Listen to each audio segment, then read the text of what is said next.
राजगढ़ में विकास चर्चा कार्यक्रम। प्रदेश सरकार की उपलब्धियों पर हुई विस्तारपूर्ण चर्चा। संगठन और सरकार के बीच मजबूत हुआ संवाद। राजगढ़ में आज विकास चर्चा कार्यक्रम का आयोजन किया गया, जिसकी अध्यक्षता विकास चर्चा पच्छाद के प्रभारी एवं जोगिंदर बैंक सोलन के चेयरमैन मुकेश शर्मा ने की। इस कार्यक्रम का मुख्य उद्देश्य प्रदेश सरकार की नीतियों और योजनाओं को जन जन तक पहुंचाना और संगठन और सरकार के बीच सेतु का कार्य करना बताया गया।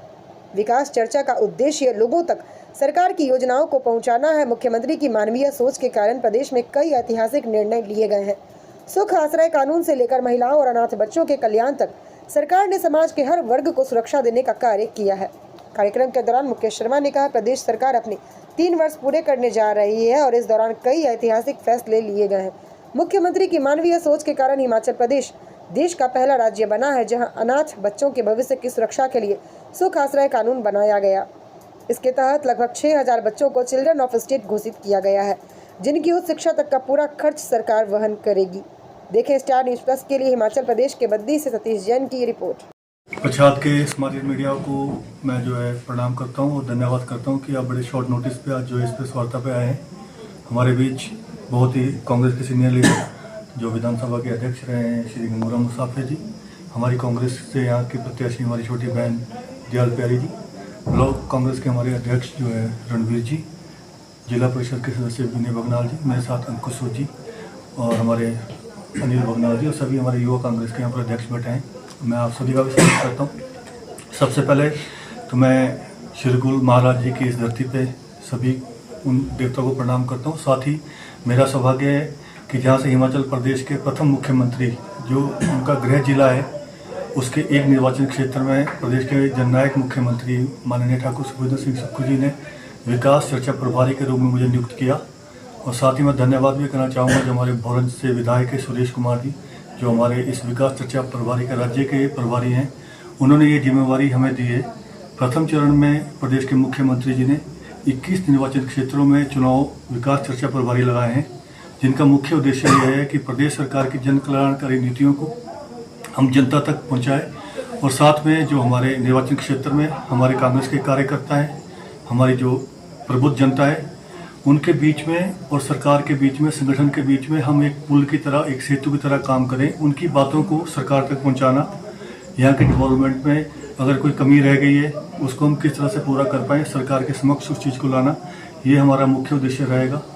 जिस तरह से अभी हमारी सरकार को 3 साल होने वाले हैं और मुझे बड़ा फख्र इस बात को कहते होता है कि प्रदेश में व्यवस्था परिवर्तन के नाते माननीय मुख्यमंत्री ने इस सरकार की घोषणा की और जैसे ही उन्होंने शपथ ली तो व्यवस्था परिवर्तन की जो उन्होंने पहली नींव रखी, पहली नींव शपथ लेने के तुरंत बाद वो सचिवालय ना जाकर टूटीकंडी आश्रम में गए और राज्य में, पूरी दुनिया में, पूरे हिंदुस्तान में कहीं पर ये कानून नहीं है, सुख आश्रय कानून बनाया और चिल्ड्रन ऑफ द स्टेट, ऐसे 6000 बच्चों को चिल्ड्रन ऑफ स्टेट बनाया जिनके माता नहीं है, उनके पिता नहीं है, तो उनकी गवर्नमेंट ऑफ हिमाचल प्रदेश जो है माता पिता है और उनकी एजुकेशन का सारा खर्चा प्रदेश सरकार माननीय मुख्यमंत्री उठा रहे हैं। 27 साल की उम्र तक उनकी हायर एजुकेशन पर जितना भी खर्चा होना है, कि उन्होंने डॉक्टर बनना है, इंजीनियर बनना है, 18 साल की उम्र से ऊपर उन्हें जो है 4000 रुपये के रूप में उन्हें खर्चा मिलेगा और जितने हमारे त्यौहार होते हैं 5500 रुपये के हिसाब से वो मिलेगा।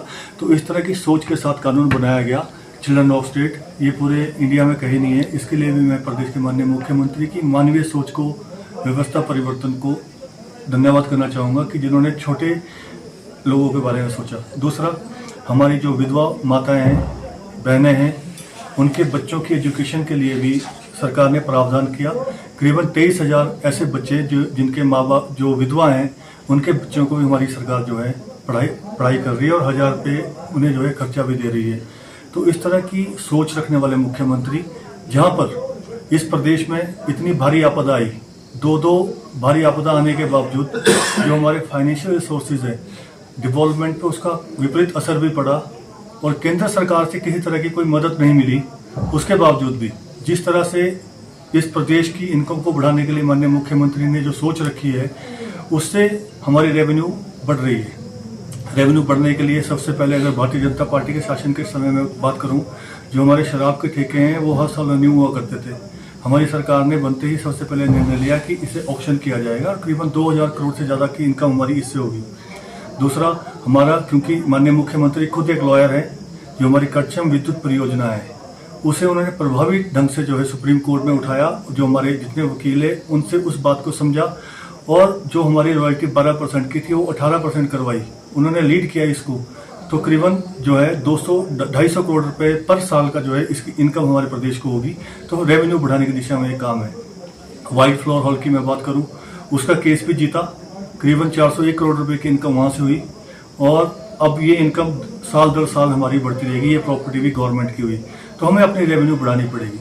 हमारा जो है जिला सोलन की मैं अगर बात करूं, इंडस्ट्रियल हब था। वैट लगने से पहले जहां पर हमारी 4500 करोड़ रुपए अधिक आय हुआ करती थी, वैट लगने के बाद वो 150 करोड़ के आसपास रह गई।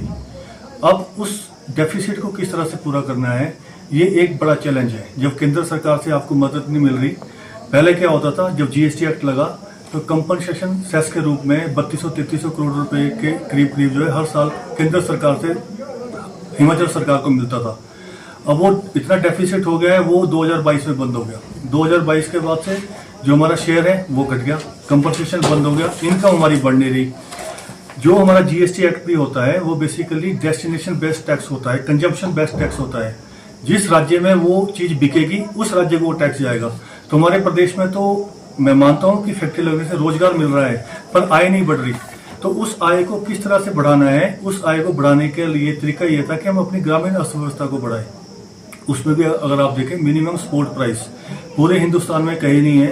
अगर मक्की पे जो हमारी ऑर्गेनिक फार्मिंग है, अगर उससे हम मक्की उगाते हैं तो 40 रुपये MSP उन्होंने फिक्स किया, गेहूं पे 60 रुपये फिक्स किया। हम अगर हल्दी उगाते हैं 90 रुपये उस पर MSP किया। गाय, हमारी जो अर्थव्यवस्था गांव की बढ़े, पहले 2-2 रुपये रेट बढ़ा करता था। हमारी जो है गाय का दूध खरीदने पे 51 रुपये और भैंस का दूध खरीदने पे 62 रुपये रेट किया। ये बड़े ऐतिहासिक फैसले हैं जो कानून बना के किए गए हैं और आप इससे हमारी आय होगी। जब हमारे ग्रामीण लोग जो है रोजगार की ओर बढ़ेंगे, इससे हमारी अर्थव्यवस्था बढ़ेगी। दूसरा, 3 साल होने वाले हैं हमारी सरकार की, माननीय मुख्यमंत्री की भ्रष्टाचार पे 0 टॉलरेंस नीति है। आज तक कोई भ्रष्टाचार इस सरकार में नहीं आया है, क्योंकि हमारी जो सरकार है वो संवेदनशील सरकार है। भ्रष्टाचार को बिल्कुल नहीं जो है बर्दाश्त हमारी सरकार कर रही है। तो मुख्यमंत्री ने भ्रष्टाचार के ऊपर पूरा लगाम लगाया है। और जो चोर दरवाजे, अगर मैं अभी वो इसकी बात करते हैं कि 118 में हम जो है इस चीज के कर रहे हैं, अगर देखा जाए तो बद्री नालागढ़ में 4500 एकड़ कितने कम रेट में उन्होंने दिए। माननीय मुख्यमंत्री इस बात को बार बार उठाते हैं। तो अगर हिमाचल ऑन सेल था, वो भारतीय जनता पार्टी के समय पे था। हमारी सरकार जो है बड़ी सख्ती से हर चीजों को कार्य कर रही है और किस तरह से हम अपने युवाओं को आगे लेके आए, उन्हें सेल्फ किस तरह से प्रोटेक्ट करें। तो अगर हम बिजली की बात करें, सौर ऊर्जा की बात करें, तो 40% सब्सिडी हम दे रहे हैं। जो हमारे इंटीरियर इलाके हैं वहाँ पर आपको 5% इंटरेस्ट पे भी सब्सिडी दी जा रही है। और जो हमारे एडवांस जगह है वहाँ पर जो है 4% सब्सिडी इंटरेस्ट पे भी दी जा रही है। तो इस तरह की सोच है कि हमारे युवा जो है आगे बढ़े, काम करे। ई टैक्सी के ऊपर 50% की सब्सिडी हमारी सरकार दे रही है और साथ में उसे गवर्नमेंट ऑफिस के साथ भी अटैच कर रही है 4 साल के लिए, जिससे उनकी इनकम बढ़े। तो इस तरह की सरकार है कि चैलेंज होने के बावजूद भी, फाइनेंशियल प्रॉब्लम होने के बावजूद भी हमारी जो है गति बढ़ रही है।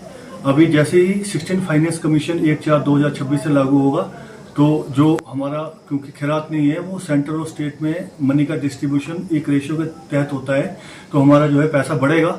और जो हमारे 2 साल में, 3 साल में जो हमने वादे पूरे करने थे, हमने 10 गारंटीज में से बहुत सी गारंटीज पूरी कर दी है। और चरणबद्ध तरीकों से हमारी महिलाओं को 1500 रुपये अभी 2,87,000 महिलाओं को मिले हैं। आने वाले 2 सालों में जो भी पात्र महिलाएं, उन्हें वो 1500 रुपये भी दिए जाएंगे और जो हमारे अभी बचे हुए काम है उसे भी जो है पूरा